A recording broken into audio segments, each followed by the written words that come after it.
Live everywhere on netrootsradio.com.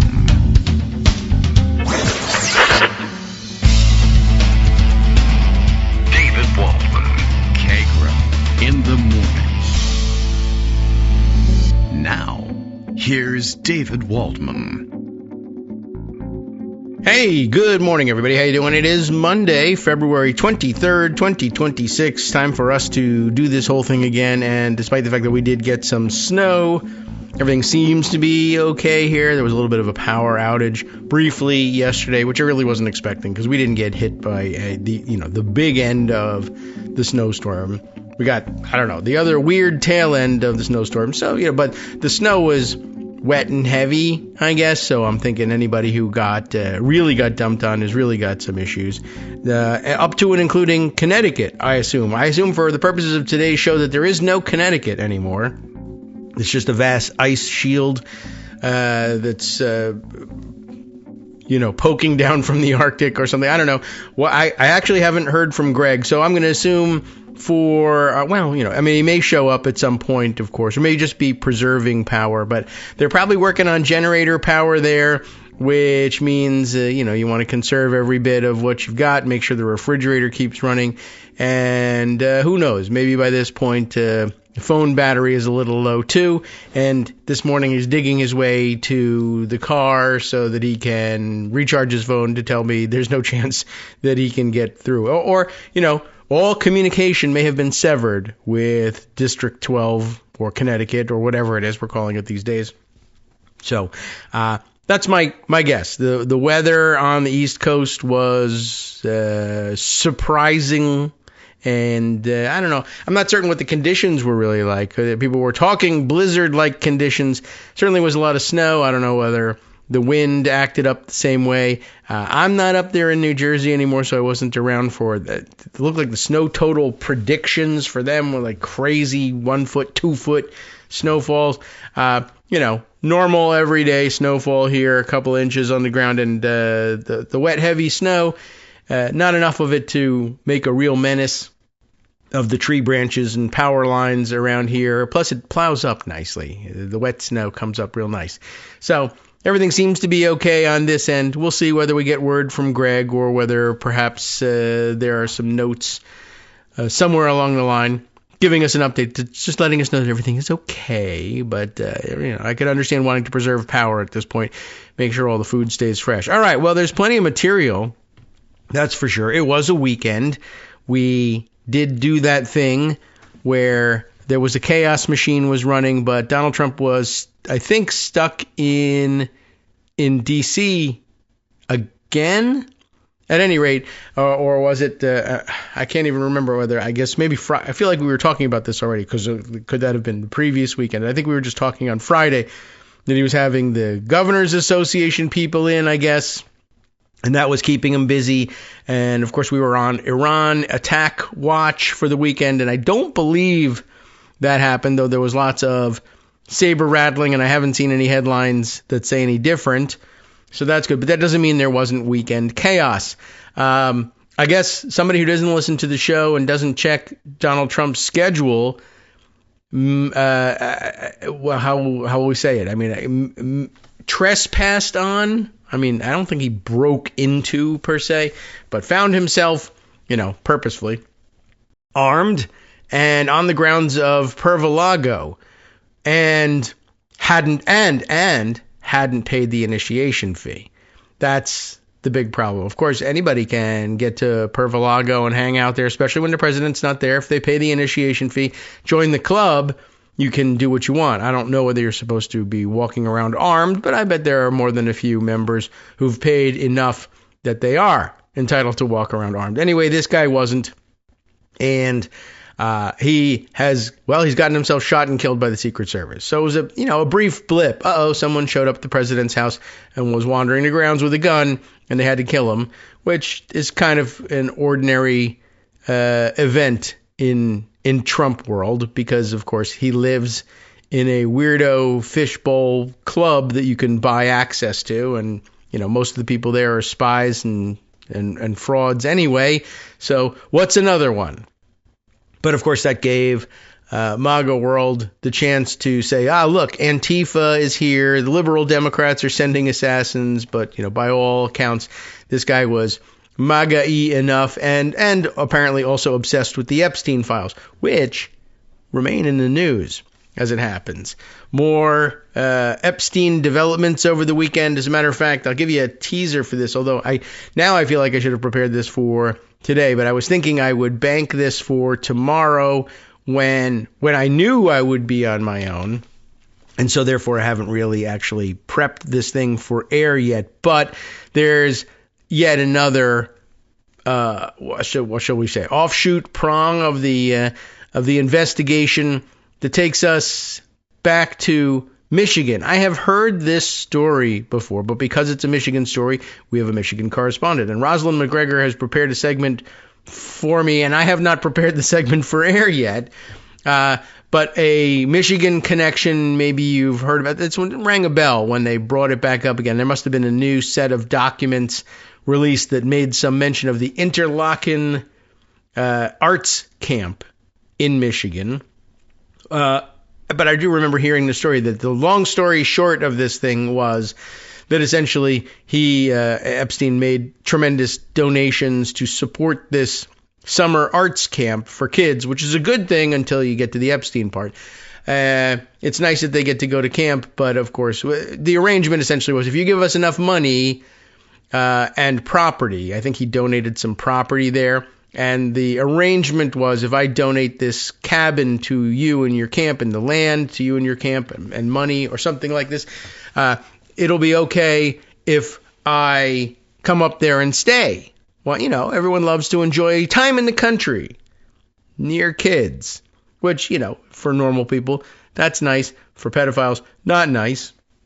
And anyway, yes, of course, he would meet and allegedly groom allegedly, I don't know. He's dead. He did. He groomed these some of the girls at the camp, and they were swept away into Epstein world. It's a hell of a story. There's some detail, always disturbing, included, but I'll let Rosalind bring it to you tomorrow once I get everything queued up and ready to play. But I don't know. I'm feeling okay today, so still with the lingering cold, and I was thinking, okay, tomorrow, if I'm still feeling down, it might be a good idea to have a piece that we can cut away to give me some relief. But I would have that today because, well, I'd be talking to Greg for a while, and so not only do I miss it, but also it means fewer trips to the mute button and the tissue box. Okay. Well, lots of other things have happened over the weekend that we really need to catch up with. And in my signals this morning from Justice, oh, really? Now's not the time. Thank you for the survey about our Microsoft Teams conversations. But some interesting things over the weekend, including the reemergence of John Barron from obscurity anyway. Not the real John Barron, who was not a real person but a fake person. The real John Barron is the real Donald Trump, but since John Barron wasn't real, maybe some of you haven't heard about this, or maybe just don't remember hearing about this. One of a million stories that got buried over the years about Donald Trump. But back in his New York gossip column 80s, 90s incarnation, he would very frequently call the local papers and gossip columnists, etc., trying to plant favorable stories about himself, and often very fantastical stories about himself. And he has no ability to do voices or imitations the way we do here in the show. We've got some limited abilities in that we can make ourselves sound like Donald Trump. So you might think there was some possibility that Donald Trump could make himself sound like me if he knew, that was a thing anybody would be interested in. But he has no ability, and he apparently just can't even disguise his voice. So some people actually have some tapes from back in the day, because he would call and leave messages on those old-fashioned message machines, now replaced by voicemail, or now replaced by AI. AI just calls people at random and leaves messages that it anticipates you would want to leave for them. That'd be something. Anyway, he would leave messages, and somebody saved them, and it would obviously Trump's voice, totally his voice, but he would pretend that he was really John Barron, who worked for Donald Trump and sounded like Donald Trump, but he did not acknowledge that part. And he would leave those messages, things basically to give you some idea if you really have no idea about it, and I think a lot of you probably remember, but in case there's some new folks who never heard the John Barron story, he would call gossip columns and say, Donald Trump, my boss Donald Trump has such a fantastic dating life, such a great social life. Like, he was out just the other night. He's dating a European supermodel, and he would, name somebody, and very often it would be somebody extremely famous, and sometimes he really had in fact met them or was dating them, but he loved to plant rumors that he was dating, i.e. having sex with, basically whoever he saw in a magazine the day before. And sometimes it had a germ of truth to it, and sometimes not. Or he would call and say, if that meant he had to break up with another model, it was very sad. She really was so distraught at having to leave him and leave the Trump Tower lifestyle, but Donald is moving on, this sort of thing. Anyway, somebody, a practical joker, I don't know how practical the whole thing was, but a joker nonetheless, who also has the ability to do a pretty good Trump imitation, called C-SPAN over the weekend and told the callers that he was John Barron. And went on to trash Democrats, said Hakeem Jeffries, something about him, he's a dope or something. I think he made a crack about Chuck Schumer, which I'm not certain where he got this one, although everybody sort of appreciated the randomness of the humor. Chuck Schumer, who can't even cook a cheeseburger. I don't know exactly what that's supposed to mean, unless it's I don't know. Who knows? There's a million things you could imagine that it comes from, but you never know what would be going through the mind of a fake Trump. I'm a fake John Barron who's a fake Trump. All entertaining and relatively difficult to discern the difference between him and the real Donald Trump, who also spent the weekend posting on Truth Social that he was hallucinating, that he had sent, working with the great governor of Louisiana, I'm sending a big, beautiful hospital ship. I don't think he picked which one it was. Oh, the snow is here. They're ringing the doorbell to let us know. All right, well, we're just going to have to let that one wait. Unless Rosalind can't play your segment yet, but maybe you can come here and get the door. That might be. All right, that may work out. Anyway, we actually do have two big, beautiful hospital ships. And I guess the reason for the mention of the governor of Louisiana, which, well, I didn't even get to the rest of the story. He was going to send these big, beautiful hospital ship, one of them, the two. There's a Mercy and a Comfort. And I don't know which one he said he was sending, but it doesn't matter for reasons which will become clear in a moment, or which you heard over the weekend. He was going to send them to Greenland because, I don't know. And that's kind of the issue. No one knows. He said it was, to take care of the very many sick people there, which, there was people spent the weekend looking for what's the germ of truth behind this that has convinced Trump that there are sick people in Greenland who need the help of the USS Mercy or Comfort or whichever. Well, a couple of things. One, why the governor of Louisiana? They found the germ of truth there, although no one's sure why this is the germ of truth. But the governor of Louisiana, whose name is has been named at some point the special envoy, Trump's special envoy to Greenland, which, no doubt thrills them. There we go. At least one of the articles that mentions this thing is now finally, I found it in the scroll, and we'll see if we can find Trump's weirdo post about it. Working with the fantastic governor of Louisiana, Jeff Landry, We are going to send a great hospital boat. That's a good one. I love the fact that it's just referred to as a hospital boat. Hospital boat to Greenland to take care of the many people who are sick and not being taken care of there. It's on the way! 3 exclamation points. President DJT. He didn't even thank me for my attention to the matter.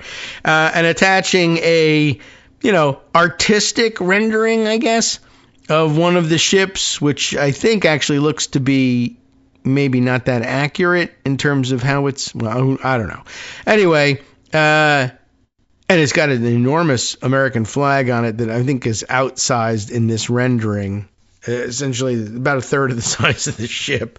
Anyway, sick people in Greenland, I'm sure it's cold. There's some people with the flu in Greenland, but there's no health crisis, nothing that anybody could think of, except the Danish government had, at some point, I guess the Danish military had offered, because it became necessary, to do a medical evacuation of a U.S. sailor from a submarine off the coast of Greenland, with no questions asked about why there was a submarine off the coast of Greenland, of course.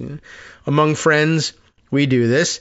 Anyway, why a sick sailor on board a submarine couldn't get off the submarine with the help of the American military, we do not know. I guess the answer is, we're not actually building up military forces in Greenland, which is fine. Great, good. The Danish are. And the reason they are is because they're worried about us invading it. But in the meantime, if one of your sailors who might help with the invasion gets sick, we'll help out, because Danish people are nice. They bake fantastic pastries, lovely little butter cookies that they organize in round tins that are fantastic looking. The cookies are okay. But the packaging is what we're after there. Millions of Americans to this day have their sewing kits kept in these round tins. I'm not certain what that reasoning is, or maybe it's easier to get your straight pins out of a round container. Who knows? Or it's just one of the few sources of really good, solid packaging. Tin. And I don't even know if it's tin. It's just held over. I'm sure it's aluminum. Anyway, so what was the problem with the whole, well, it's a nice thing, right? We're going to send the hospital ship. And even if they're not sick, maybe they just want to come on board for hot cocoa. I don't know. Right? Well, all well and good, except that it turns out that both of the hospital ships, in a little bit of a rarity, are in Alabama, which is not Louisiana or Greenland, but it's a little closer to Louisiana than it is to Greenland. And one of them is in dry dock, having some repairs done. The other one, I guess, scheduled to have some repairs done. I don't know whether we have other hospital ships. I only know of these two. And I don't know whether it's wise to have both of them in dry dock at any given time so that they can't be deployed anywhere, but I don't know how essential to operations they've been lately. I think most people last heard about them during the COVID pandemic, which was also Donald Trump, muffing the whole thing. I think he dispatched them to New York and Los Angeles when the hospitals were overwhelmed there, but then they got there and basically they were like, what are we going to do with it? We're just going to put a bunch of COVID people on a ship and then the whole ship gets COVID? That's not the right idea. And then they did figure out a function for them. Well, there's people who need to be in the hospital who don't have COVID, and maybe we ought not to send them to the COVID wards or the COVID hospitals that are overwhelmed with COVID so that they get COVID on top of whatever other problem they have. Those people will send to the hospital ships. Kind of made some sense. Anyway, I think they each ended up with about 10 patients through no fault of their own. There's just wasn't that many people that it made sense to send to the ships. But Donald Trump, commander-in-chief, got to order some ships to sail around. So I guess he wanted to do the same thing here for Greenland. The sick person he heard about was a U.S. sailor, and I don't know, sailor, boat, hospital, and that's what we got. Anyway, no, neither of the two ships apparently capable of sailing anytime soon. And I don't know how long it takes to get one of these big lumbering hospital ships from Alabama to Greenland. But presumably, if we had that kind of time, we wouldn't have needed the Danish Navy or whoever it was airlifting our sailor off of the submarine. That's the kind of weekend it was, which I guess we could then follow up with a story I grabbed off of Daily Kos this morning. Is it a front page thing? Yeah. Andrew Mangan. I hope I got this. Is there any other kind of pronunciation? I'm guessing Andrew, but Andrew's probably right. Andrew, what are you talking about? He's got a piece here that is titled Trump's second favorite news site will make you go, huh? Which seems true. And I don't know whether that's, huh, I never heard of that news source, or, huh, what the hell are they talking about? They think there's a reason to send a hospital ship to Greenland. Maybe you could tell me what. I wondered whether maybe that's where it was coming from. Very often, if you're confused about what the hell Trump is talking about or posting about, the answer is what was on Fox in the last 5 to 10 minutes. And Aaron Rupar usually has the answer. But I guess everyone was still puzzled by this one because it just didn't make any sense. So I thought I would read this and see if the answer is in there. And it looked like it was in my quick skim of the article. President Donald Trump has shared over 800 news articles on his Truth Social account since retaking the White House. His favorite outlet is Fox News, as you might expect, but his second favorite is one you probably haven't heard of, and it's called Just the News. Like kind of a perfect name for one of these places that's, sneaking garbage in under the cover of being news. Oh, no. We're not biased, and we don't give you nonsense and opinion pieces. We give you just the news. Sure. Between January 20th, 2025 and this past Tuesday, Trump has shared 185 links to Fox News and 112 links to Just the News, according to a Daily Kos analysis of his Truth Social history. Of the over 50 news outlets we identified him having shared links to, those are the only two for which he's shared more than 100 links in that time period. By the way, the next one up is the New York Post, just under 100. Others on the list, Breitbart, the Daily Caller, the Washington Examiner, Newsmax, the Washington Times, all sort of usual suspects. Hannity.com, the Gateway Pundit, which is you can't even really say that's a news site. The Federalist, the Daily Wire, The Hill, hey, we use that. The Daily Mail, we use that too. And the Daily Signal, which whatever. We never use that one, I don't think. I'm sure we've read a story about, here's an outlet that's lying about something. It's called the Daily Signal, apparently. But what exactly is Just the News? Much like Fox News, Just the News claims to deliver coverage in, quote, a neutral voice. But even a cursory read of their homepage reveals the outlet's right-wing leanings. Founded in 2020, it regularly refers to undocumented immigrants as, quote, illegals. Has dabbled in conspiracies around the 2020 election. That's probably what makes them among his favorites. And pushes narratives that stoke fears of transgender people. Always a favorite in the Trump administration. It's also one of the rare media outlets to have accounts on right-wing sites like Truth Social, Twitter clone Getter, and video platform Rumble. Those, you really have to be deep drinking the Kool-Aid to care about being on those platforms.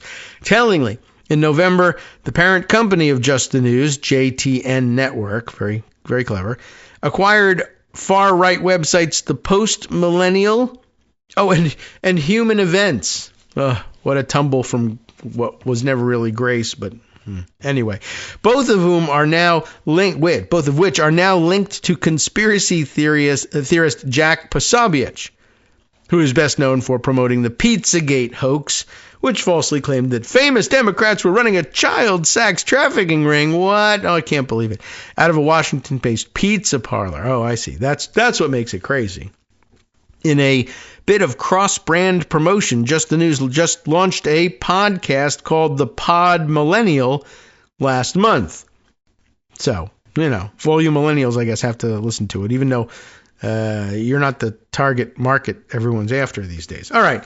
Less tellingly, though much more oddly, Just the News also circulates, and this was of some interest to us because you'll say, wait, we just heard about her. Why was that again?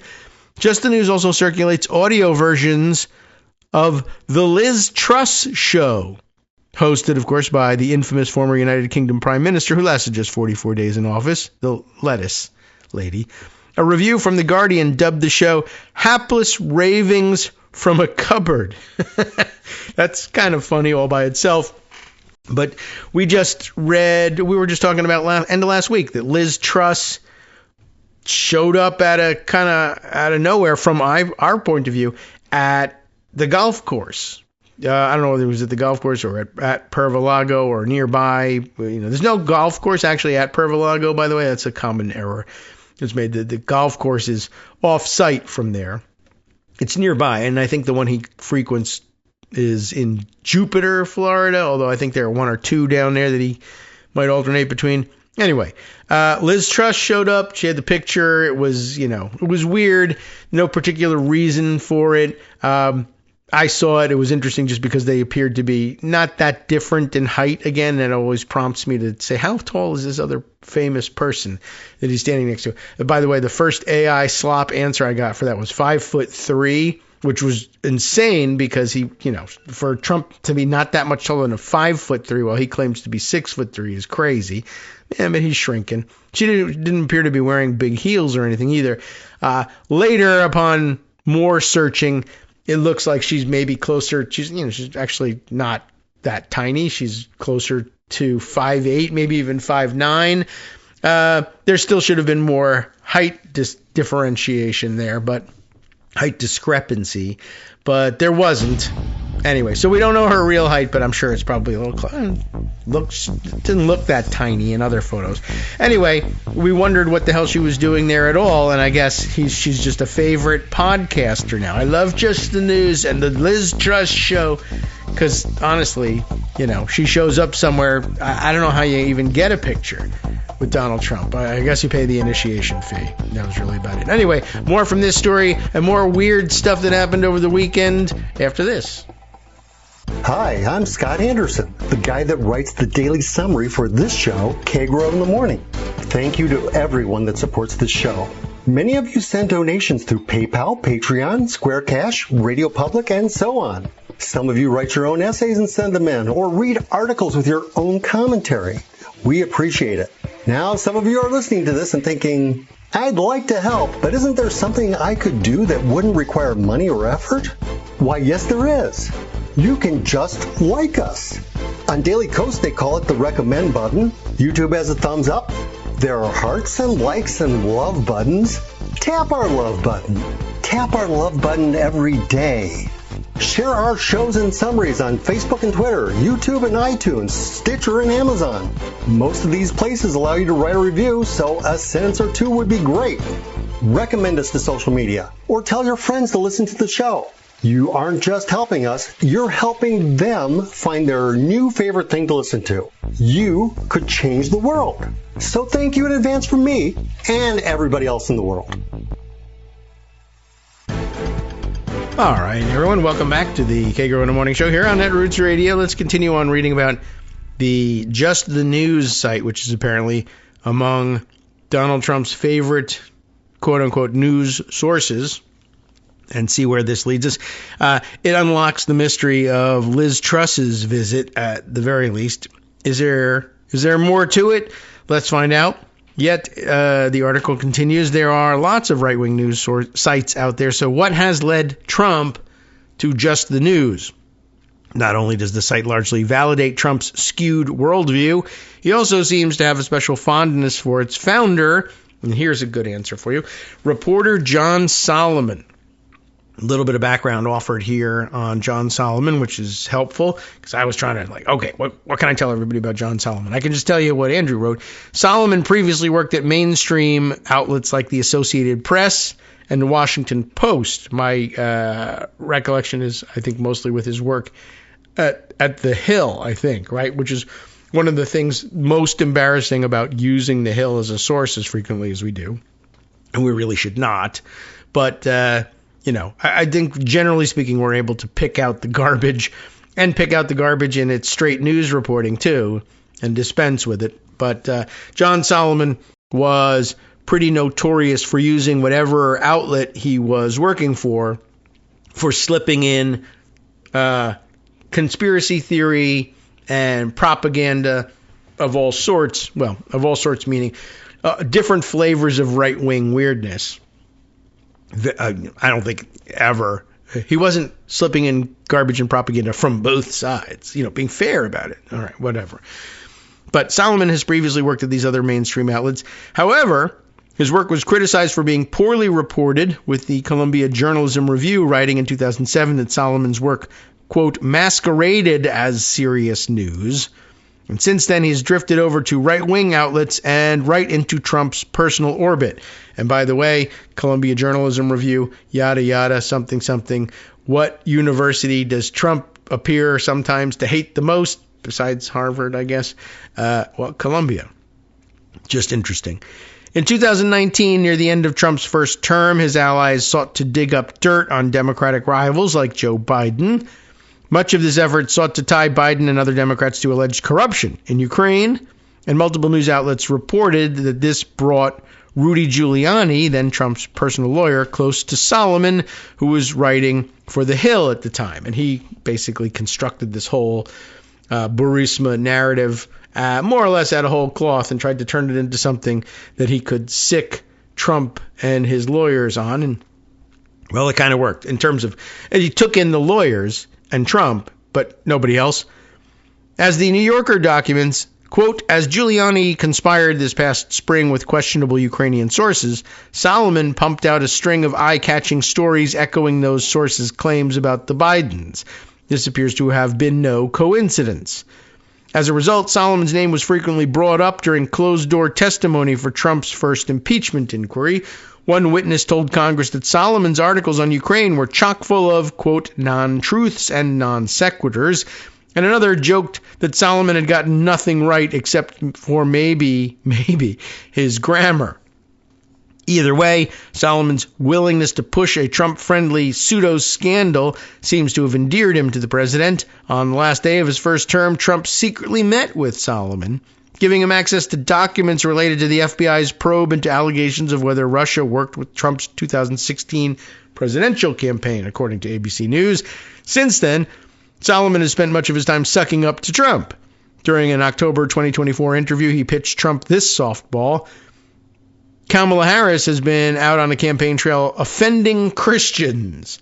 You've been out on the trail reaching out to Christians, talking to them. Her notion that people who believe in Jesus don't belong in her rallies, I'd love to get your reaction to that. Wow, what a setup.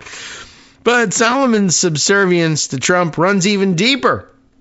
Trump loves few things more than being called sir, and he often puts the word in people's mouths when recounting their praise of him, and Solomon seems to know this.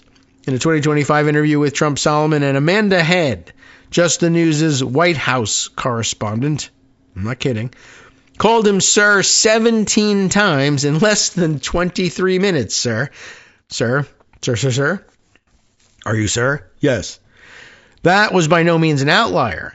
In a 2024 one-on-one interview, Solomon called Trump sir 6 times in about 10 minutes. It's a level of sucking up not even matched by Fox News. Host Sean Hannity called Trump sir just once during the aired version of their January interview. He said it only 3 times in a 22-minute interview from October, and last November, Fox anchor Bret Baier said nary a sir at all during their nearly 13-minute interview. Trump seems to love how much Solomon loves him. The media is the absolute worst, with the exception of you, of course. Trump told him in October 2024, we're lucky to have you. And I'm talking about we as a country. We're lucky to have you because you're really one of the great people. You're a real journalist. What they used to be when they were great. We don't have too many left, John. We're lucky to have you, man. Well, I mean, that's really something, I guess.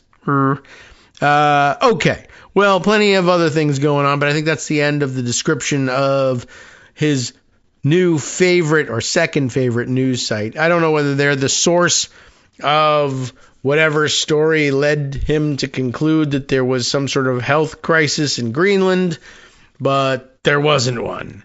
And neither does he need to dispatch the USS Enterprise to the neutral zone to fight the Klingons. That's just TV show. You don't actually have to take care of that. All right. There's a very detailed article that I found about the hospital ships. I mean, I think we kind of told you what you need to know about the hospital ships here. But anyway, I found it at a place called G Captain. I don't know what that means. It's a G Captain Daily at gcaptain.com. Like just the letter G. Not like G Captain. We've been at sea an awful long time, and there's not even any sick people where we're going, what are we doing? I don't know. G. I don't know what the G is, but they do, I guess. All right. Well, anyway, they have a story entitled Trump Announces Greenland Hospital Ship Mission as Mercy and Comfort Sit in Alabama Shipyard. Mike Schuler, Schuler, is the author of this piece, and just basically says, all right, well, he tweeted this dumb thing, but the boats are in Alabama. And then bunch of technical stuff. Let's see. As of late January, the 1,000-bed hospital ship was firmly in dry dock at Alabama Shipyard in Mobile, where it began undergoing scheduled maintenance, or has been undergoing scheduled maintenance since July of 2025. Not just any old Alabama shipyard. It's called Alabama Shipyard. It was a little confusing when I read it, but so I think that's where the Comfort is. But let's see. The U.S. Navy ship Mercy, commissioned in 1986, departed San Diego last July for a 1-year scheduled maintenance period at Alabama Shipyard under an $18.7 million firm fixed price contract. Like, we don't really need to know all of this, but this is just the level of detail they've got for you if you're really interested. For a 153 calendar day midterm availability, including dry docking. The contract, awarded in June of 2025, marked the Mercy's first visit to Mobile. So maybe we were thinking of sending the Comfort instead of the Mobile or the Mercy. I don't know. AIS data currently show both U.S. Navy hospital ships, the Mercy and her sister ship, the Comfort, moored at the Mobile shipyard. Alabama Shipyard announced on January 23rd that the arrival of the Comfort marked the first time in 30 years that the two hospital ships have been alongside one another, calling it a historic moment, although really it's an historic moment, but that's all right. Photos taken from late January show the Mercy still in dry dock at that time. In his social media post, Trump indicated he's working with the Louisiana Governor Jeff Landry on the Greenland deployment, presumably because Landry was named special envoy to Greenland last month. Now, why that happened? That I don't know. And I think at the time we didn't know, but there was nothing to go on but that Landry had said, Mr. President, sir, 17 times, you should definitely do whatever the hell it is you're saying you want to do about Greenland because you're so great. And you know what? You should be special envoy there. Anyway, as others have pointed out, these guys also point out, there's a quote from officialdom in Greenland. Hey, we have a public health care system where treatment is free for citizens. That's actually the Prime Minister of Greenland, Jens Frederik Nielsen. Great rating system, by the way. He knows who's watching what on TV all the time. Secret power of Greenland's really invaluable. He said the deployment was unnecessary, declined with a polite no thanks. We've got public health care. That's a deliberate choice, by the way, and a fundamental part of our society. That is not the case in the United States, where seeing a doctor comes at a cost. So no real reason for you to do this. We're always open to dialogue and cooperation, including with the United States, but please speak with us instead of making more or less random statements on social media. Trump's post came hours after Denmark's Joint Arctic Command evacuated a crew member needing urgent medical treatment from the U.S. submarine near, is it Nuuk? Do we say as N-U-U-K, Nuuk? I don't know whether there's a little hitch in there or not. It was unclear whether there was any connection to that stupid event. Plenty then about the Mercy and Comfort, the U.S. Navy's only two hospital ships. So that's it. We're without a hospital ship now. Each measuring 894 feet in length with a displacement of 69,552 tons. You see what I'm talking about? So if you're looking for information about the hospital ships, highly recommended. But I think at this point we could probably jump off Although, in case you were wondering about who's manning the ships at this stage of the game, when in reduced operating status, as at its San Diego berth, the Mercy operates with a skeleton crew of approximately 8 officers, actual people, not skeletons. They all have skeletons, but you know what I mean.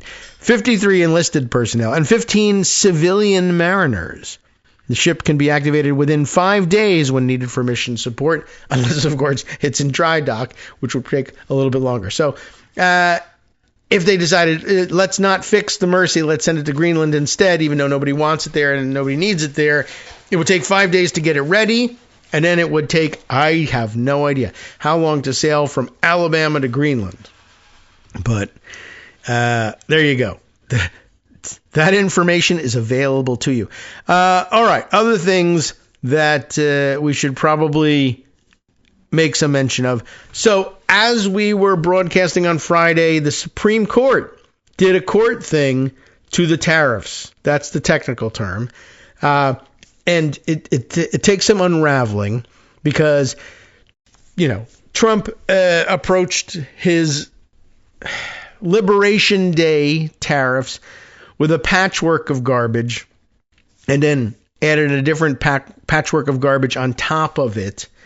But basically, the court said, the emergency that you're using, we give you lots of leeway as the president to declare various national emergencies, but the emergency that you claimed was happening to give you the statutory authority to unilaterally impose these tariffs in this weird schedule, one, doesn't really exist, and two, has never really been the basis upon which you were imposing these tariffs. Every one of his public pronouncements about this thing refers to his reasoning for imposing these tariffs, and none of them have to do with any sort of emergency situation. Like, it's not a national emergency that you think Switzerland has a female prime minister who was nasty to you on the phone, so you raised their tariffs, because Switzerland doesn't have a female prime minister or a prime minister at all.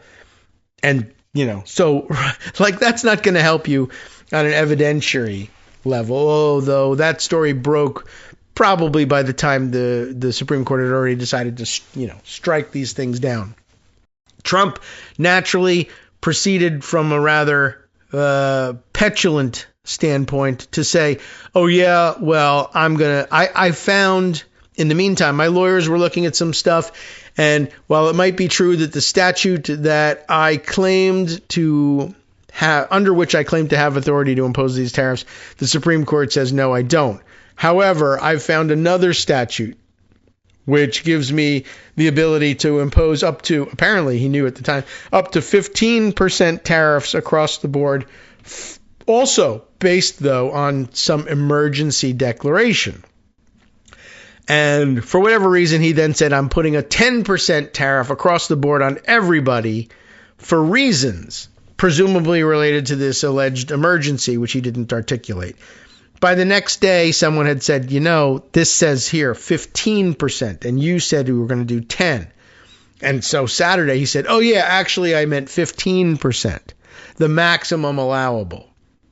And we're not even sure that they're allowable, because again, this is another situation. Yes, it's a different statute.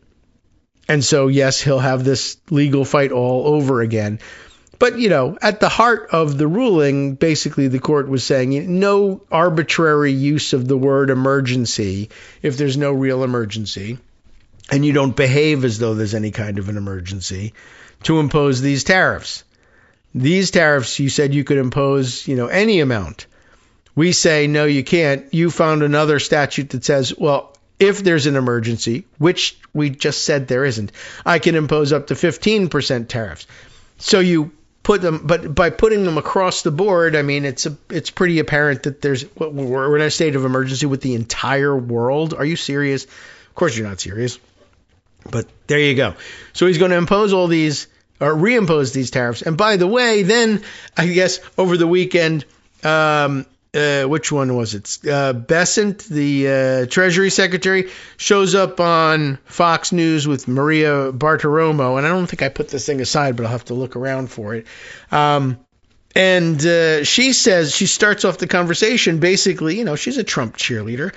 And she asks him, or she sets up a question that the Committee for a Responsible Budget, I think that's the name of the organization, right-leaning, anti-tax-leaning interest group, says that with all these tariffs being struck down, like they're going to lose a lot of alleged revenue from these tariffs, and that could mean an increase in the federal deficit and then therefore the debt, and they needed to find some way essentially to plug this hole. But it was being offered up as, well, you shouldn't have done this because it's going to cause economic problems for the country, and you should have taken that into account, even though allegedly they're not supposed to take that sort of thing into account.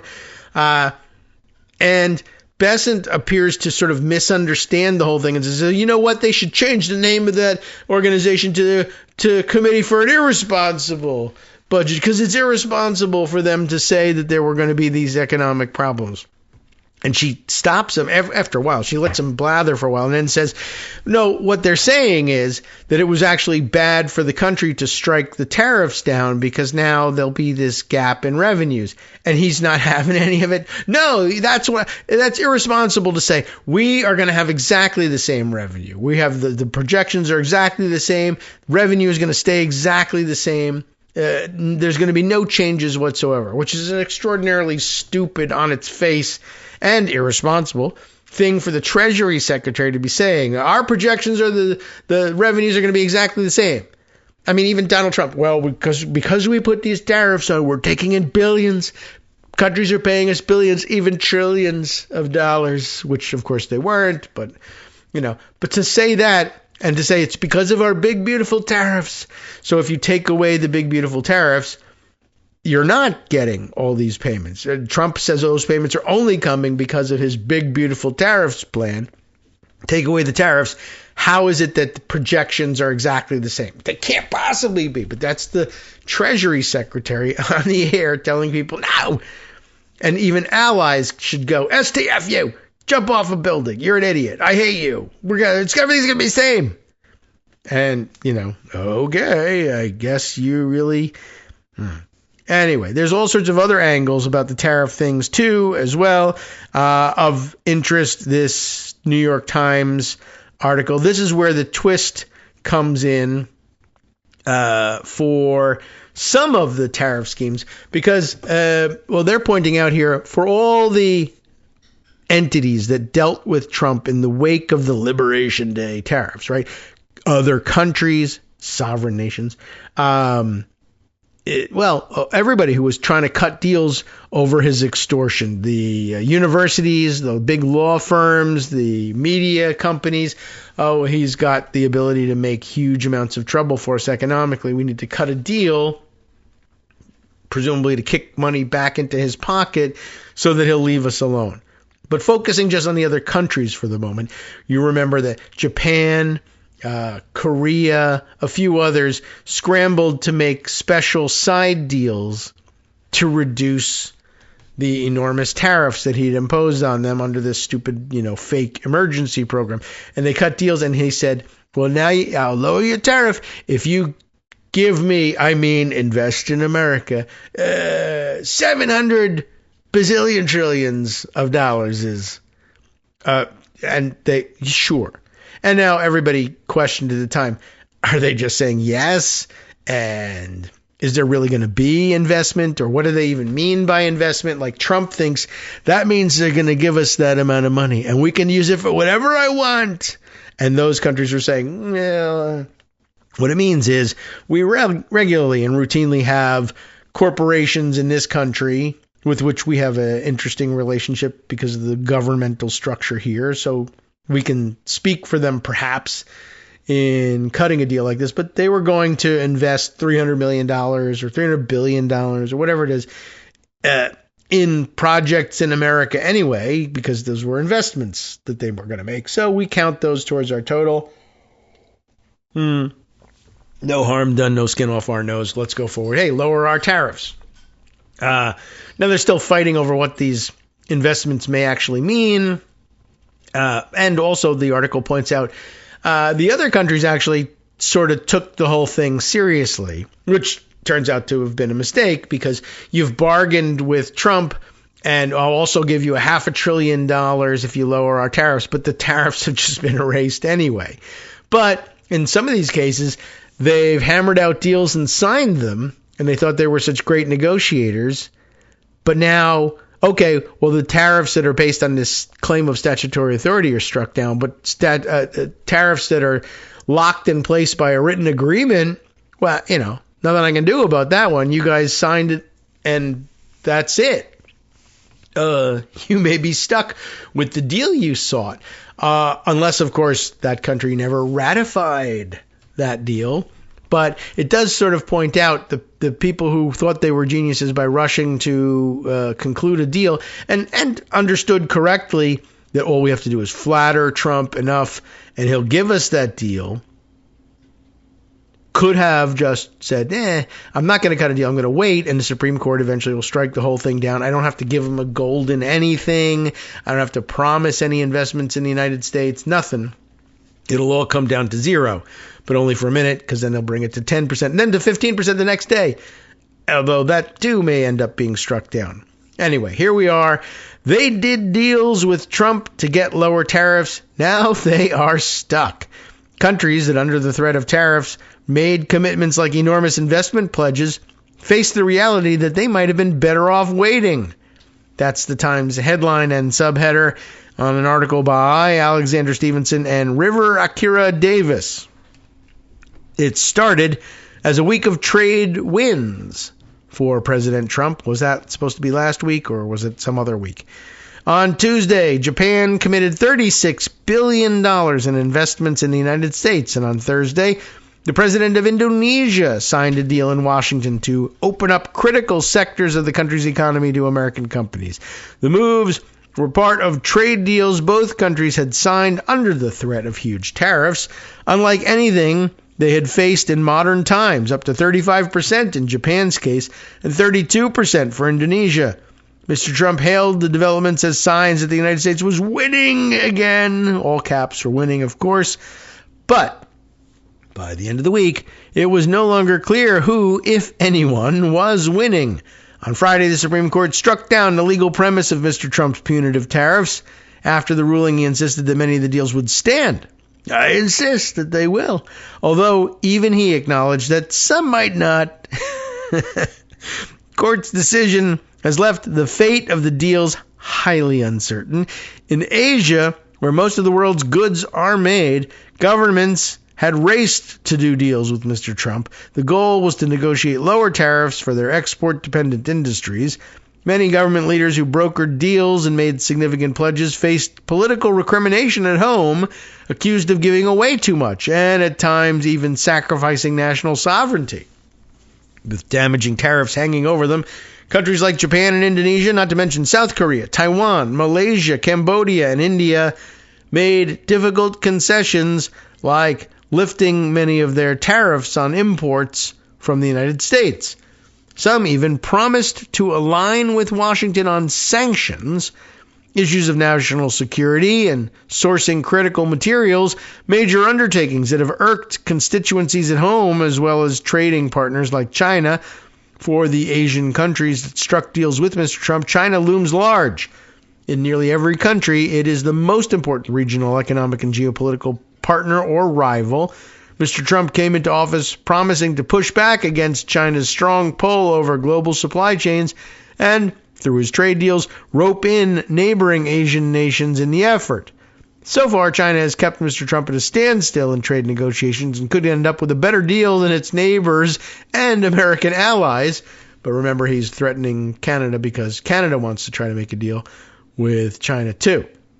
Now, after the court decision constraining Mr. Trump's trade cudgel, countries throughout Asia are left wondering if they made a mistake in quickly finalizing deals with Mr. Trump and whether existing agreements will stand.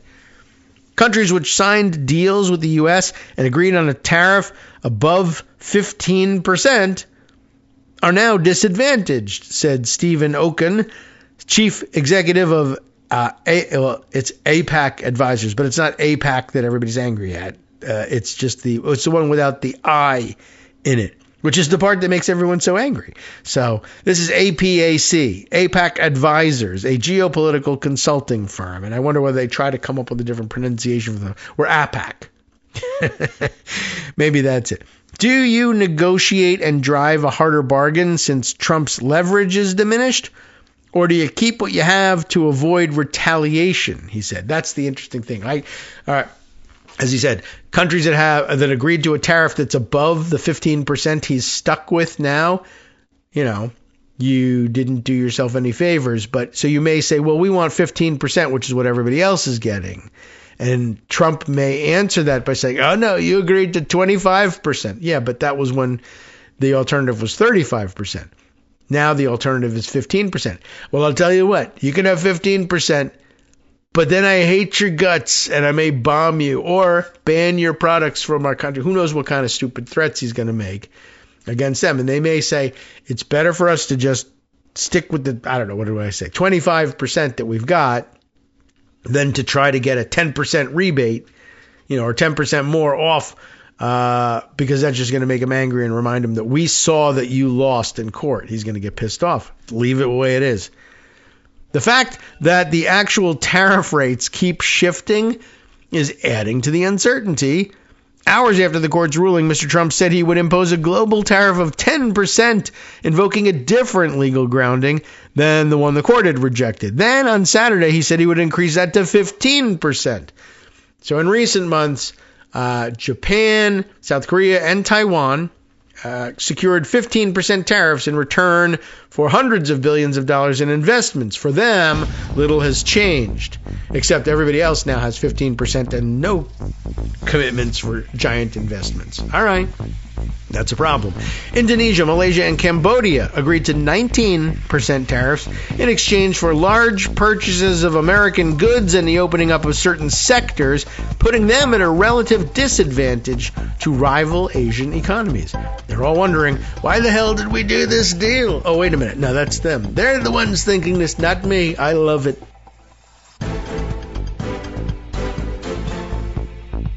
All right, everybody. Finally, on the third press of the button, I finally got the thing to unmute. Welcome back. We were in the middle of reading the New York Times' rundown of what happens to all of the countries who negotiated special side deals to try to reduce their Liberation Day tariffs. Now, the whole Liberation Day tariff scheme has been struck down, but they have, in the meantime, inked deals that lowered the rates they thought they were going to be facing before they found out that the Supreme Court said, you're not facing anything. Oops. Oh, well. There's another complication for countries that secured the earliest deals and thought they were very smart in doing so. Very few of the agreements have been ratified. While Mr. Trump claimed, anyway, that he was acting unilaterally, officials on the other side of the negotiations often need to secure legislative approval at home. Ooh, they must be democracies or something. Malaysia and Indonesia were quick to note publicly that they had not ratified their deals with Washington. Ooh, so risking some retaliation to them. But by the way, let me just point that out again.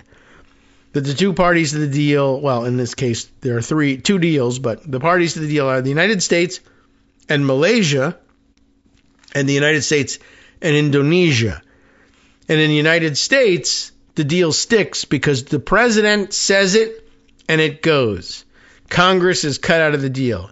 One person, the head of state, unilaterally declaring these are the tariff rates. In democracies like Malaysia and Indonesia, they say, it's a little more complicated than that in our country. You see, we give a voice to our legislative branch in these things, and they have yet to speak up and ratify the deal. So it's a little more complicated than it is for you in the United States, where it's just one crazy guy says something and that's the rule. We don't do things that way. We vote on stuff. All those nutty foreigners, they always have such weird ways of doing things. You never know whether you have a deal with these guys. They're so shifty. They're voting on stuff. talking about a deliberative process, separation of powers, all the dumb third world S-hole country stuff. It's just so exasperating.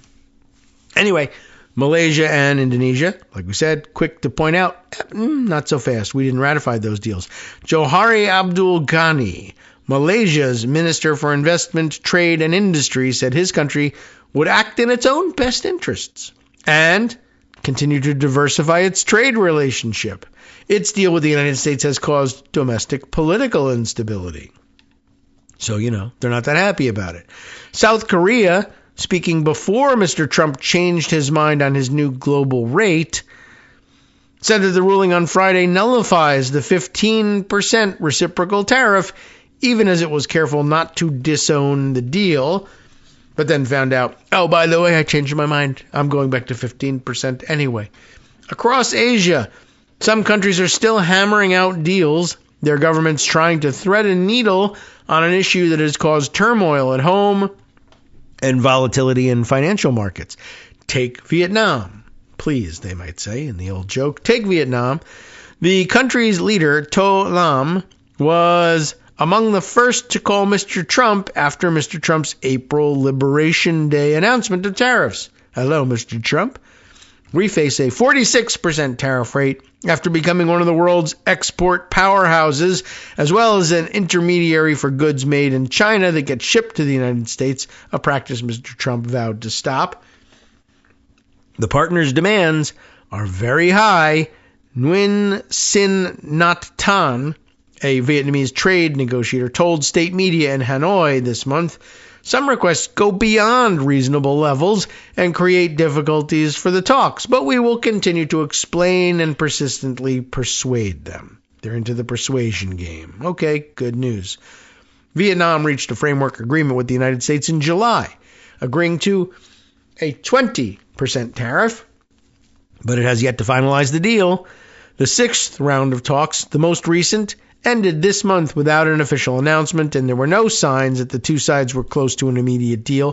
For now, it appeared that Vietnam would be subject to the same 15% tariffs as every other country, though it was not clear whether Mr. Trump would try to stick to the earlier preliminary 20% tariff. We had a deal. Well, we didn't. We had the framework of a deal, but we had yet to ratify it. If we didn't ratify it, it's not a deal. Yes, it is, because I don't care if you ratify it. You may have a point there, sir. Not really, but you may find that people agree to it rather than face more sanctions or emergency measures or bombing. Countries that chose to conclude deals with Washington, knowing that the Supreme Court could overturn the tariffs, they were on notice, right? Negotiated with the assumption Mr. Trump would find another way to impose import duties to achieve his goal of more balanced trading relationships, which is enormous work being done there and enormous sane washing being done by that. Mr. Trump was merely trying to find a more balanced trading relationship. No, he was just looking for pressure points that he could use to do some more grift. And it was foolish across the board, but anyway, they're trying to give some sane reason to it. But again, they do have a point in pointing out, a good analysis by their trade services, their intelligence services, just by reading some books would have told them, all right, well, it's entirely possible, not books, but newspapers. Books might have helped too. They would know, it is possible that the Supreme Court might strike this down, but they could be forgiven for analyzing that and saying, but I'm also looking at the recent history of Supreme Court action when it's testing Trump's stretching of the boundaries, to put it in the most generous possible light. And they keep coming up with idiotic ways to coming around to Trump wins and Democrats lose. So maybe it's a reasonable conclusion that, I don't know why or on what basis they'll do this, but will they bend over backwards to get to the conclusion that Trump wins again? Probably. And that was probably as good an analysis as there was out there. They just turned out to be wrong. Countries that chose to conclude deals with Washington knowing that the Supreme Court could overturn the tariffs negotiated on the assumption that Trump would find another way. And in fact, he did, although apparently a way that even he thinks limits him to 15%. And by the way, the statute on its face would also limit the length of time during which he could impose those tariffs of up to 15%, limited to 150 days. Will Trump announce at the end of 150 days, well, I'm just going to renew it for another 150 days? And is he entitled to do that under the statute? Well, apparently on the plain face of the statute, no. But I think he's going to just say, it doesn't say I can't. And the Supreme Court will be stuck trying to decide whether they think it should be construed to mean that he can't, or whether they said, well, we handed you the loss the last time, now we need to hand you the win this time. Go ahead, even though, the logic of this decision would make zero sense all of a sudden if they just basically said, well, you can impose up to 15% for 150 days and you could just keep renewing it for forever without congressional approval. They're basically then saying, well, the root of our decision that you can't impose taxes unilaterally without the input of Congress goes out the window if we give you a way to say, well, if it's only 15%, you can do it perpetually. No, there's nothing. Can't do anything like this perpetually. Just like they can't keep renaming the same person acting U.S. attorney or interim U.S. attorney as they're trying to do. And, by the way, same story with Lindsay Halligan in the Eastern District of Virginia now playing out, as we just saw play out in New Jersey and the Northern District of New York, where once again, in the absence of anyone being nominated by the White House, as is their prerogative, the courts are naming acting U.S. attorneys and interim U.S. attorneys in place of the White House as the statute authorizes. And Todd Barnes keeps saying, that's not what the statute says, and firing the nominated acting U.S. attorneys and insisting that courts don't name U.S. attorneys. The White House does, but the White House keeps refusing to do so. And they do, in fact, name U.S. attorneys when the White House refuses to do so. So, I don't know. Anyway, back to the trade front. In particular, Japan and South Korea faced much higher tariffs on their automobile and steel sectors. The Supreme Court ruling did not touch on the Trump administration's use of those and other tariffs. It was the across-the-board generalized tariffs that they were objecting to, but ones that are focused on particular sectors or products, they apparently were ready to leave standing. Japan was one of the first countries to go to Washington to begin negotiations. After 8 rounds of back-and-forth talks, Tokyo struck an agreement last year that secured lower rates. Most importantly, the trade agreement implemented in September lowered tariffs on its largest export to the United States, autos and auto parts, from 27.5% down to 15%, which is where they'd be stuck now anyway. This blanket rate has been applied to all Japanese exports since late last year. In exchange, Japan pledged to provide $550 billion in financing for projects in the United States. What kind? No one knows. Local media in Japan, citing unidentified officials, have reported that the government is still planning to proceed with its first round of investment pledges. Of greater uncertainty is the next round of financing announcements that the Japanese officials were considering rolling out around the time of the Prime Minister's visit to Washington in March.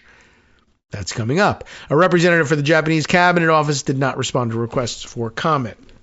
The dynamic happening here, of course, is in all likelihood, the Japanese government saying, well, we agreed to provide $550 billion in financing for projects in the U.S., mostly because these were investments that our Japanese companies were interested in making anyway because they seemed like valuable investments.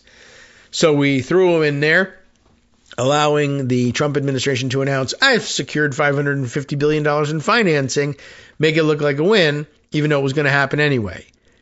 So now that the tariffs have been struck down, do they want to back out from these investments? No, for at least not yet, for a couple of reasons. One, they were something they wanted to do anyway. That's why they gave them away as freebies the first time. And two, if they weren't, or even if they were, but we now reconsider the wisdom of investing in a system where somebody can unilaterally change the direction of the economy on a whim overnight, maybe we shouldn't do that. Well, maybe we shouldn't. It would probably be unwise. But what might also be unwise is changing the status quo with respect to those $550 billion in investments, because we would be doing that in the face of a guy who can, on a whim, change the direction of the American economy overnight, up to and including punishing us for deciding that this is an unwise investment after all. So maybe just leave it and lay low, which Trump, of course, will take as evidence that, no, the Supreme Court got it wrong and we weren't extorting these things from people.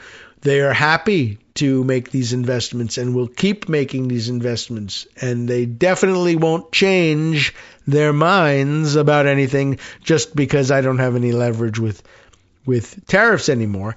I claim I do have leverage with tariffs.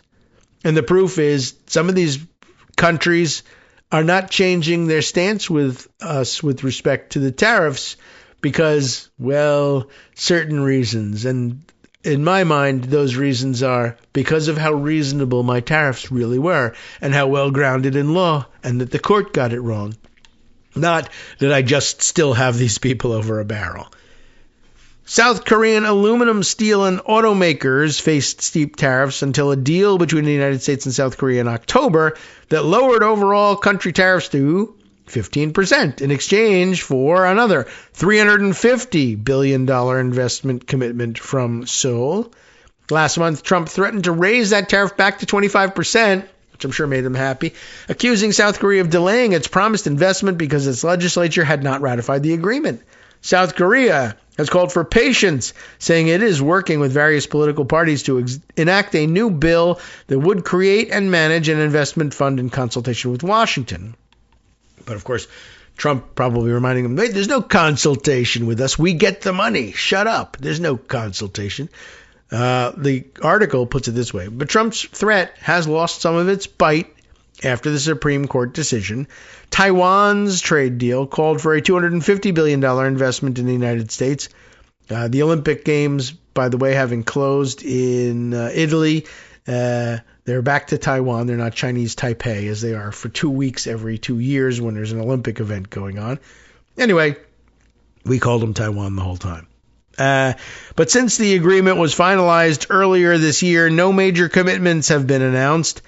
The winner countries are the ones that haven't actually negotiated a trade deal or, like Japan, committed a lot of money, said Paul Nadeau, a Tokyo-based adjunct fellow at the Center for Strategic and International Studies, a think tank.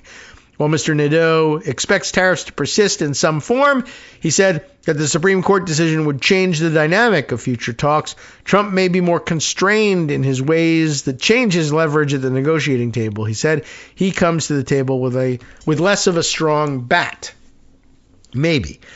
It's a different bat, at the very least. I would anticipate that anybody who seeks to get out of any of the deals or weaken their deals with Washington will instead find, when they come back to the table to finalize things, that he's found a different bat or threatened to find a different bat, and it too may be struck down eventually by the Supreme Court. But that he will say, I need you to not demand much change so that I can say nothing's changed, or send Scott Bessent out to say nothing has changed. And the reason nothing will change is because I am going to say something that will make you afraid to take advantage of the decision and what it entitles you to. But if you use that as leverage against me, I'll find something else to use as leverage against you and make things worse for you. You're better off pretending the decision never happened, or pretending that you are for some reason still happy to pay the tariffs that you used to pay before they were struck down. Because if you don't, I'll embargo you, as he's spent the weekend saying, and as people were quoting him saying, I have the right to ruin everything. I have the right to destroy the country, which was being circulated very widely. And I think here Aaron Rupart, I think he knew what he was doing probably, but making the quote unquote mistake of telling everybody Trump said, I have the right to destroy the country. But he wasn't actually talking about destroying this country, though I'm sure he believes he has the right to destroy this country too. He was talking about the right to destroy other countries with punitive tariffs, or through war for that matter, or with complete embargoes on trade with them. And that's the mechanism by which he was going to destroy a country, and those other countries were the countries that he was talking about. But, if you clip it just so that it says, I have the right to destroy the country, everyone thinks that he's talking about this country. And, they're not without justification. He's acted as though he does, in fact, believe he's got the right to destroy this country as well. But just thought I would point that one out. All right. Lots of other things happening that we ought to bring to your attention. Let me see if I can find them in Instapaper to bring them to your attention. I mentioned that the saga of the U.S. attorneys continues, and that it had the latest developments of firing U.S. attorneys appointed by the courts has spread to the Eastern District of Virginia. NBC News, I'm sure many people have that story, but I have NBC News's having of that story. Who's reporting here? Kyla Guilfoyle, Gary Grumbach, and Michael Kosnar report under the headline of DOJ fires new U.S. attorney hours after judges appointed him to replace Trump loyalist. And no, we're not even talking about John A. Sarconi, III, and the Northern District of New York this time. It is James Hundley, a longtime Virginia litigator who was set to succeed Lindsay Halligan as interim U.S. attorney in the Eastern District of Virginia. And we still got to work on getting John Lovitz to record himself saying interim in a very exciting way, which he's done, of course, for acting. We didn't have to pay him for that one. That was too late. Haha, public domain now. Not really. Not even public domain, but probably no serious copyright issues. Anyway, the Department of Justice fired longtime litigator James Hundley from his appointment as interim U.S. attorney for the Eastern District of Virginia, just hours after federal judges unanimously appointed him to the position. Chief U.S. District Judge M. Hannah Lauk signed off on Hundley's appointment on Friday evening and administered the oath of office in Richmond, Virginia, according to court documents. Deputy Attorney General Todd Blanche posted on Twitter, shortly afterward that Hundley had been fired. Same language that he used with respect to the Northern District of New York. Here we go again. He knows he's doing it again. EDVA judges do not pick our U.S. attorneys. POTUS does. James Hundley, you're fired, Blanche said in the Post. And I don't think this article mentions it, but once again, really, honestly, it does deserve a mention. That's just wrong on the law.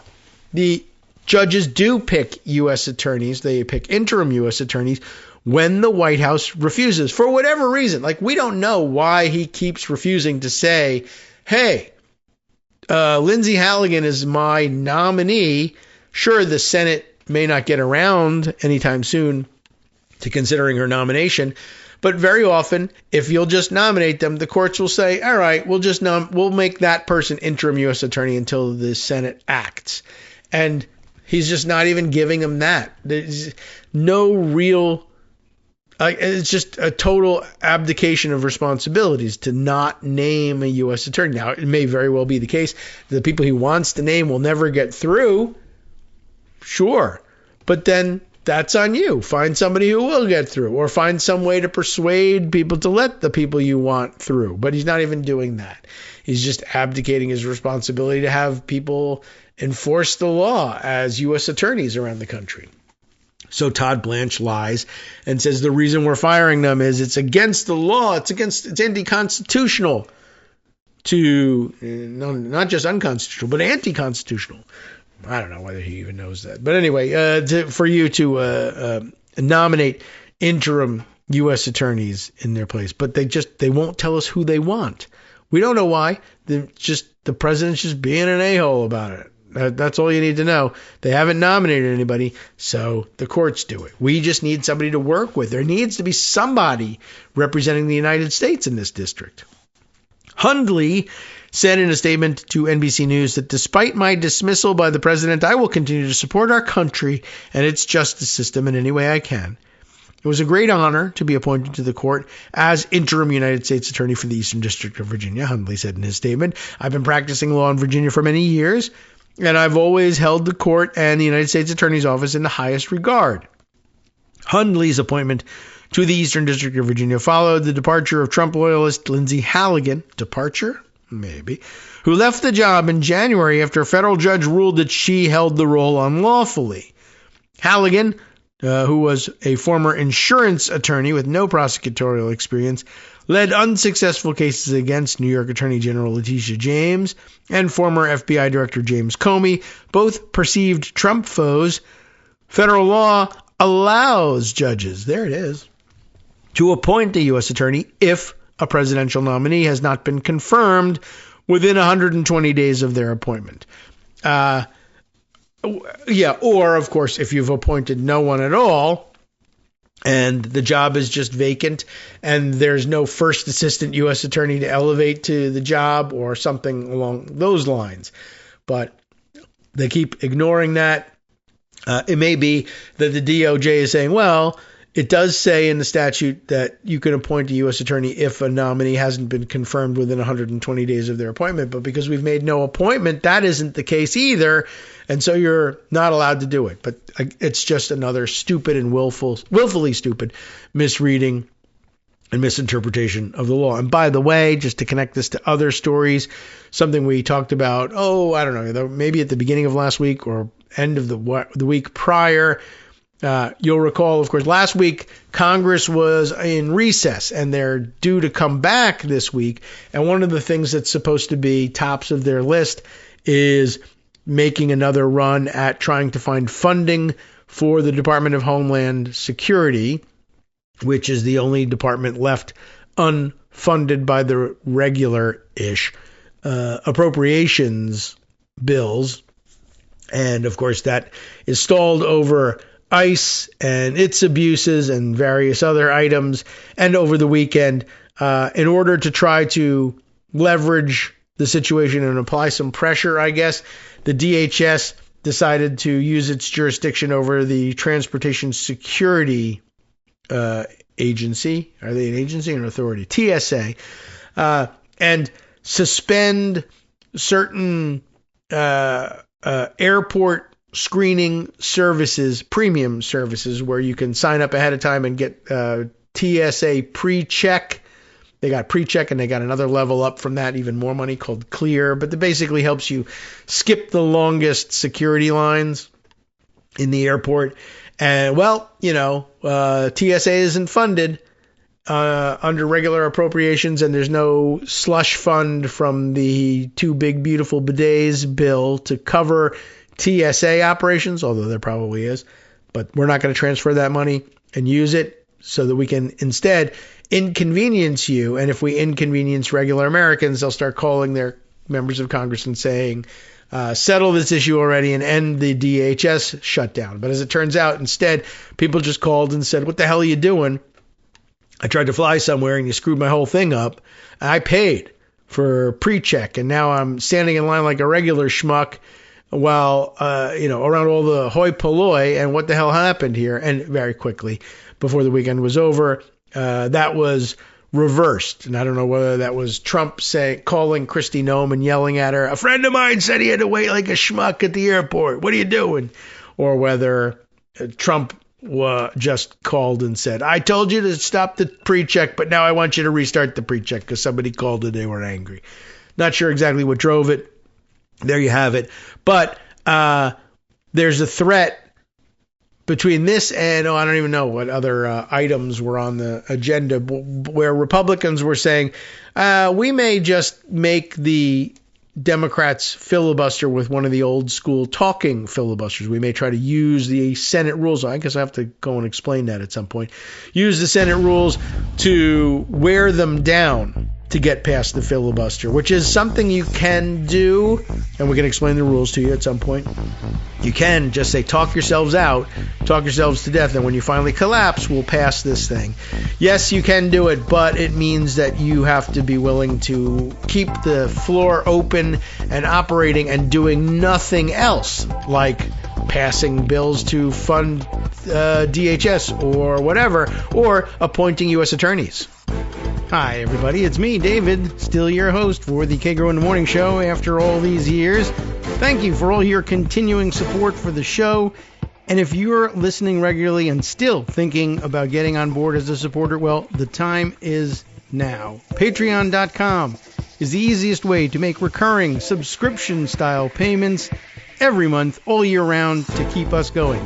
patreon.com/KagroX brings you to our page where you can sign up with your monthly support. And hey, have you seen our clever new subscription tiers?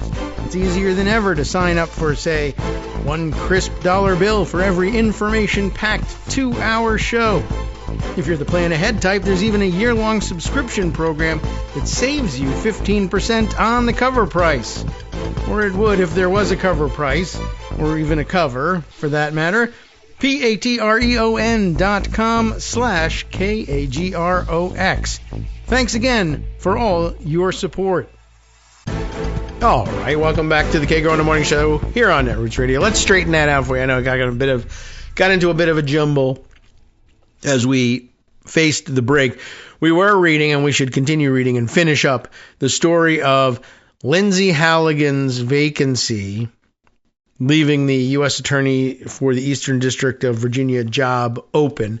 And they present this here as she left the job in late January. She was kicked out of the job in late January after federal judges ruled that she held the role unlawfully. And we know who Halligan was and the cases she was trying to prosecute Letitia James and James Comey, and she couldn't get federal grand juries to indict them. And the whole cases were falling apart. Anyway, as we said, Todd Barnes was wrong. They point out federal law allows judges to appoint a U.S. attorney if a presidential nominee has not been confirmed within 120 days of their appointment. Then we went off on a tangent. We'll come back to that tangent in a minute, but we'll continue first with the story. This is not the first time that the Justice Department has fired a U.S. attorney appointed by federal judges. In July, Pam Bondi, Attorney General, fired Desiree Lee Grace after she was appointed as U.S. Attorney for New Jersey. Grace was set to succeed the state's interim U.S. Attorney, Alina Habba, another of the former personal lawyers to President Trump. Just last week, New York prosecutor Donald Kinsella was fired by the Justice Department the same day he had been appointed by federal judges to serve as U.S. Attorney for the Northern District of New York. Kinsella told NBC News that he was fired after receiving an email from the White House saying the president directed that I be removed. In both cases, federal judges appointed U.S. attorneys after a judge had ruled that the interim U.S. attorney appointed by Trump was serving in the role unlawfully. Hundley, the one from Virginia, has more than 30 years' experience litigating complex criminal and civil cases, having represented clients in state and federal courts across Virginia, D.C., and Maryland. He has successfully argued before the U.S. Supreme Court and has been appointed by the Virginia Supreme Court to serve as a council member at large to the Virginia State Bar. In other words, a very distinguished and accomplished attorney, now thrown overboard by the Trump administration for the same reason. We say we don't want to obey the law that says that the federal courts can appoint interim U.S. attorneys when we can't get the job done. It's a sore point for them. How come we can't get the job done? Various reasons, including nominating people that the Senate has no interest in confirming to the job. So as I was mentioning, the Senate situation, I think I can't even remember what we were talking about when we were talking about the threat of filibuster, but I think it was Democrats holding out and insisting, as they have for the last couple of weeks, that the DHS funding bill can't go forward with ICE funding in it, at least not the way it's designed, not without further reforms. I know people think that's just half measures, but whatever it is, the point is demands were being made about the way various sub-departments of the DHS should be funded and administered going forward, and that should be reflected in this bill. And Democrats were uninterested in passing a funding bill for DHS without those changes. And Republicans were saying, well, we think that we'll just point to it and say, well, it's law enforcement and you're against law enforcement, and we think that will work. But that's not bringing any real pressure on them from Democratic constituencies. No one's interested in that. No one's agreeing. And of course, with Republicans saying, well, you can't close ICE anyway because they got $75 billion in the big, beautiful bidets bill. So that's not even shutting down. All you're doing is shutting down TSA and the Coast Guard and various other things, except, Kristi Noem and Corey Lewandowski are unilaterally shutting down the Coast Guard, but in bits and pieces, firing people they don't like, and invading the homes of people they don't like and taking them over for themselves is a couple ways of interpreting these stories. Plus, of course, oh, well, if we don't have funding, then they'll shut down the TSA. All right, well, they tried shutting down the TSA over the weekend in part, and there was such a backlash against it that they were forced to reopen it. So another pressure point lost there. So now Republicans were saying, well, who cares if Democrats say they're going to block the DHS funding with a filibuster? We will get around the filibuster. Two ways being floated of doing that. Trump is just saying, you should just nuke the filibuster and get past it and vote yourself, vote a 50 with a bare majority, change not the rules per se, but the interpretation of the Senate rules such that they're able to shut down a filibuster, at least in this particular instance, and go ahead with DHS funding. But so far, no real appetite for that among the 52 or so Senate Republicans that they have to work with. 50, what do they have? 54? I don't know. 53, 54. I don't even remember what the numbers are, but they didn't have the numbers put together to get to 50 reliably.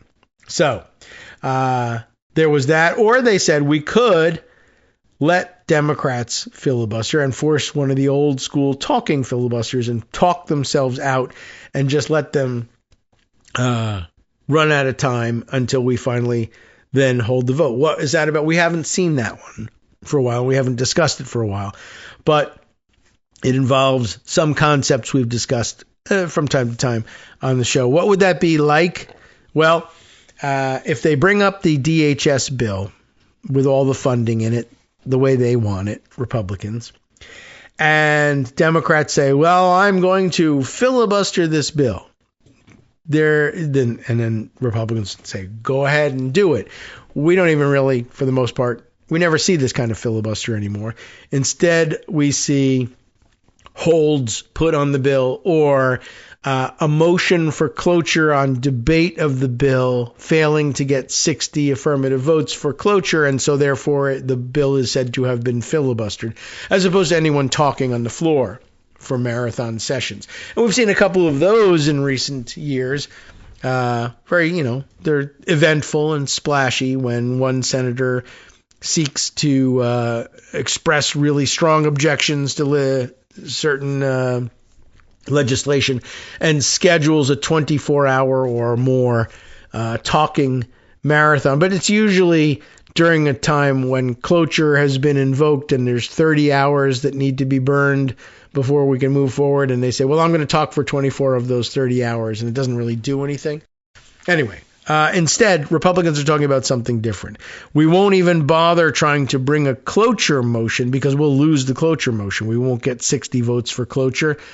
But instead, if we just let you debate the bill and and we use one of our favorite tricks, holding the Senate in continuous session 24 hours a day, 7 days a week, such that without any adjournments or recess, the calendar, the Senate fake calendar day versus real days, not calendar, but legislative day, it remains the same legislative day. If you keep the Senate in session with no adjournments, even though the calendar moves on, time moves on, it's linear. We can't seem to stop it. I'm working on it, but we can't. The legislative day remains the same. So here's a rule that we don't see used very often.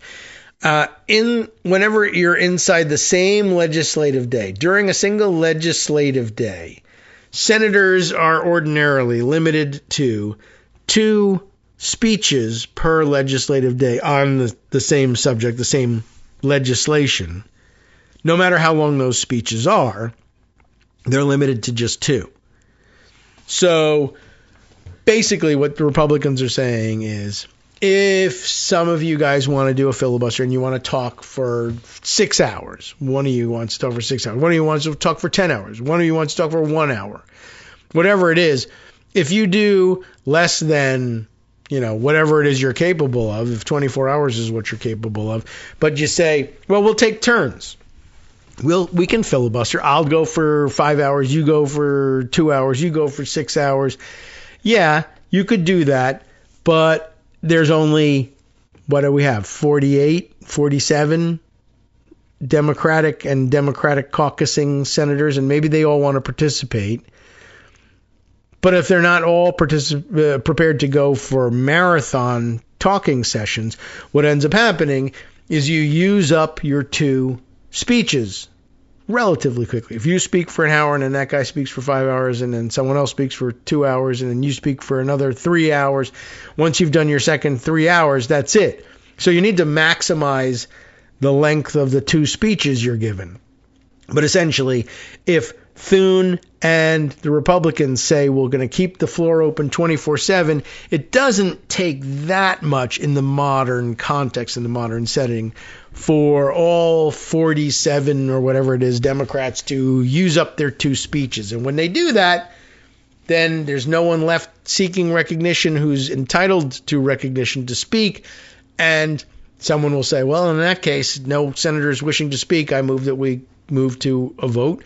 And the vote at that point won't be on cloture, but rather just passage of the bill, which, of course, has always been able to pass with a simple majority vote. They only say that you can only pass things with 60 votes because they're talking about cloture to get to that final vote, which is not the same thing.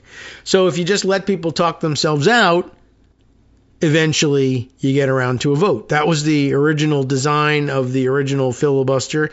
If you had lots and lots of people who wanted to waste lots and lots of time and were willing to do it and willing to knock themselves out on the floor, fine. But eventually you run out of time. You run out of people who can speak or who are eligible to speak, and you have a vote. It could take weeks if everybody talks for 24 hours, let's say. I mean, what does that do for us? If everybody talks for 24 hours and there's 47 senators, that's 47 days worth of talking. And everybody has a second crack at it, too. Let's say you put it on a schedule and you rotate around. You go for 24 hours, and then 46 days later, you're called upon to give another 24-hour speech. Okay? So if everybody does that, what are we talking about? I don't know why I can't do math in my head, but 2 47s. 94 days of just talking and talking. Eventually, though, you run out. Nobody can do anything else. So the question is, well, why don't they just do that? And the answer there, of course, is you get a unified caucus opposing it. 94 days of continuous session where you can do nothing else, right? No one else can bring any other subjects to the floor. You can't find replacements for your U.S. attorneys, even if you have them, even if you want to. You can't fund DHS. That remains closed down while you're debating the bill. You can't do anything else either. You can't deal with emergency trade issues. You can't deal with war powers. You can't deal with anything at all until this thing is finished. 94 days. No one's going to want to do that. In addition to which, by the way, holding the floor open 24/7 means there's an obligation on the majority there too. And while it's true that it's the minority that's going to have to provide all the speakers to keep this thing running, if at any point during any of their speeches they say, Mr. President, President of the Senate, I suggest the absence of a quorum because everybody has left. They don't want to listen to my stupid speeches, 24-hour speeches. Even if you're reading the Epstein files, they definitely don't want to hear that on the Republican side. So they disappear. If you say I suggest the absence of a quorum, there is, by the rules anyway, there's nothing for the presiding officer to do at that point but say, they're obligated to say, well, the clerk will call the roll. And we'll see whether we can produce a quorum. And if everybody has gone home and gone to sleep and they can't bring a quorum to the floor, i.e. a majority of the number of senators duly chosen and sworn, half the senators, they can't produce 51 people, then there's also supposedly no choice but to adjourn for the time being. And if they adjourn, it becomes a new legislative day. And if it's a new legislative day, everybody gets their 2 speeches back. So they need to be able to depend on calling 51 Republicans to the floor at any given time. Anytime a Democrat says, I suggest the absence of a quorum, whether it's at the beginning of their speech, in the middle of their speech, 10,000 hours into their speech, they got to produce the 51. So they can do it. But basically, not only does it mean you don't have the opportunity to do anything else in the Senate for 90 plus days, but also that's 90 plus days of Republican senators sleeping on cots in the cloakroom or in, nearby apartments or whatever, so that they can run over to the Senate on a moment's notice. It's exhausting, and that's why nobody ever goes that route. But they're saying, okay, well, we'll do it. We'll try it. We'll go that route. Okay, maybe that'll be fine. It might work. Ordinarily, a democratically controlled Senate won't attempt it because they know we can't have 94 days of nothing happening. No one can afford that sort of thing. In a Republican legislature, I guess it's okay because they don't have any ideas. B, they want to handle everything in one big, beautiful bidet bill. Even if there's 2 bidets in it, they want one bill. And 3, Trump doesn't even believe he needs a legislature, and they're inclined to agree. So we may see our first talking filibuster in a long time. But it was interesting how those issues all ended up being related in a way. All right, let's see. We'll save our Epstein stories for tomorrow, I guess, when I can bring you Rosalind McGregor's story and add one more strange and disturbing Epstein. So they're all strange and disturbing, but from a different angle, I guess. Let's see. Other things that I thought might be of some interest. This was something that I think I wanted to do on Friday, but why not do it today?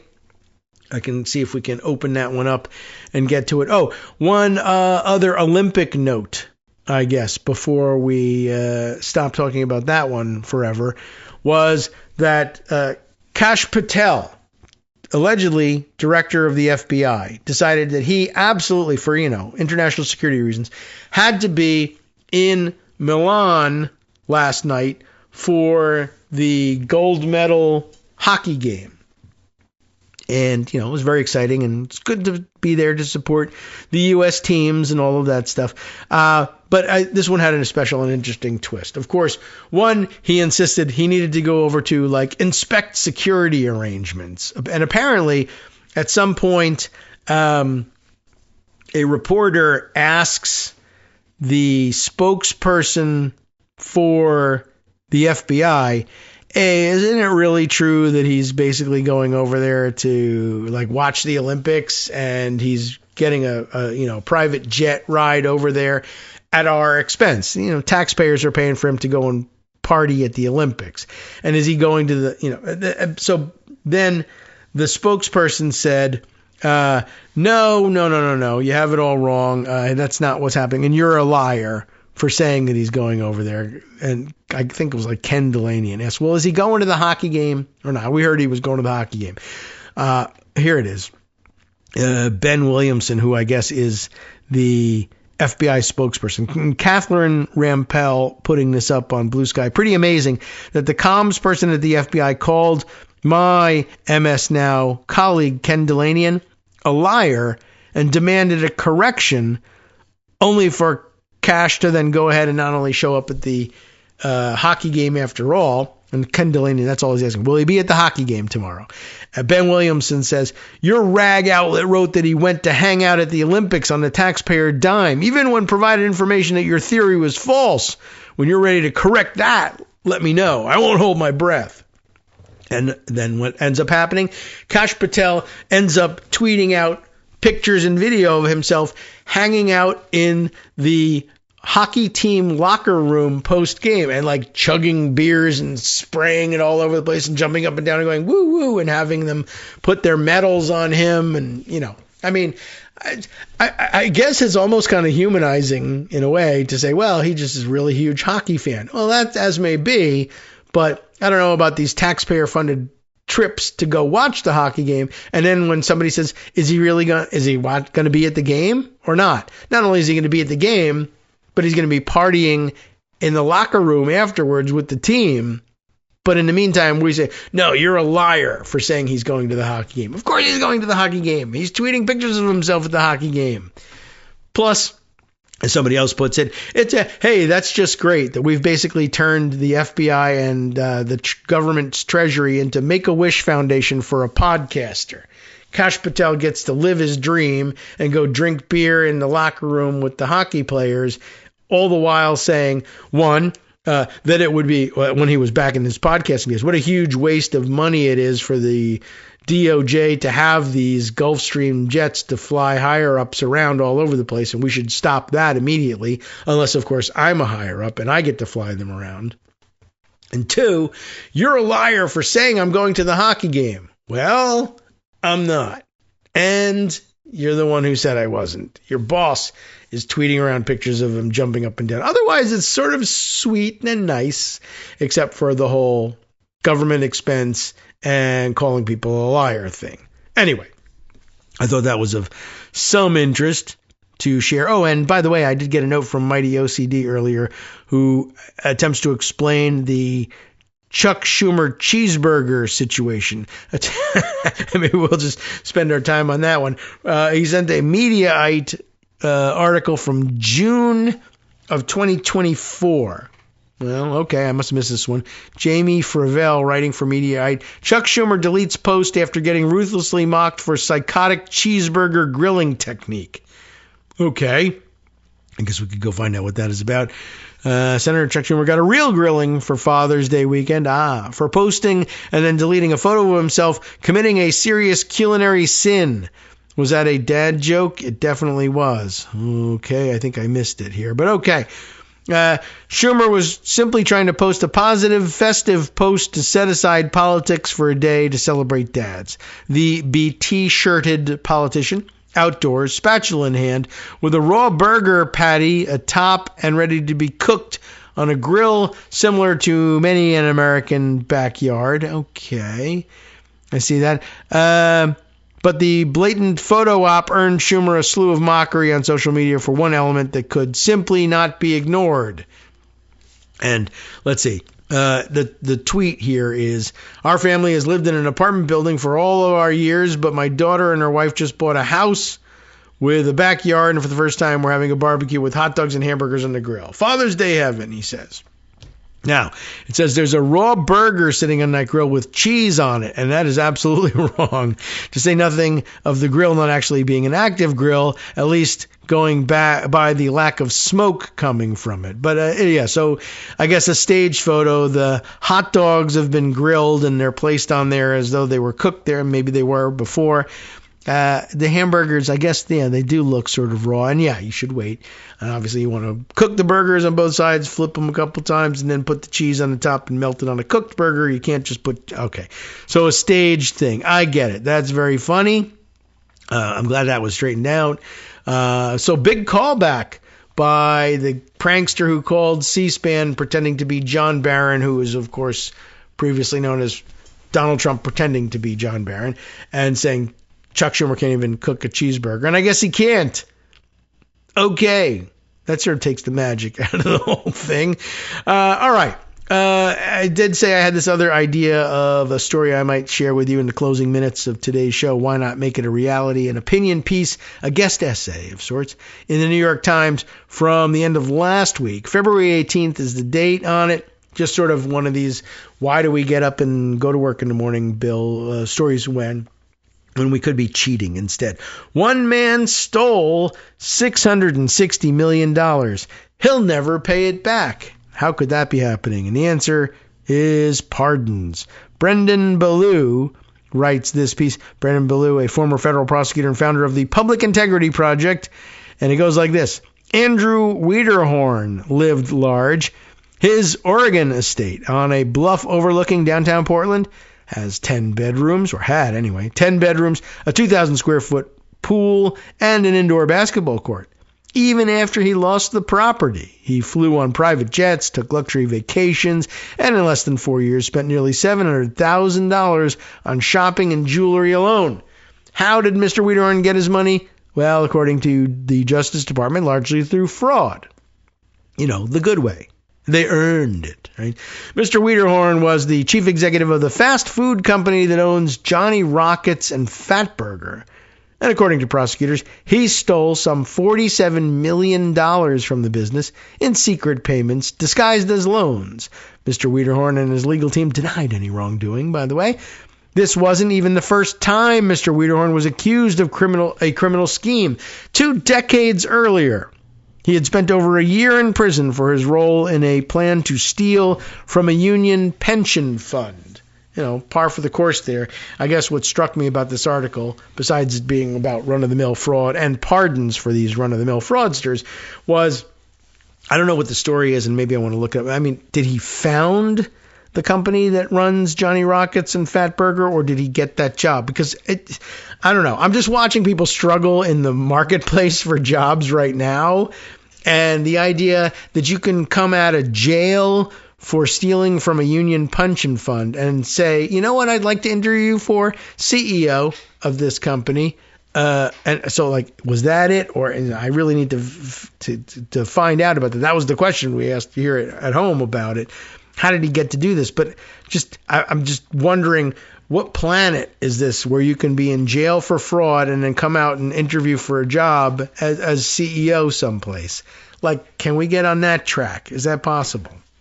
Mr. Wiederhorn was never convicted, by the way, for the secret payments because his case never even went to trial. In late 2024, his company donated $100,000, that's it, to President Trump's second inaugural committee.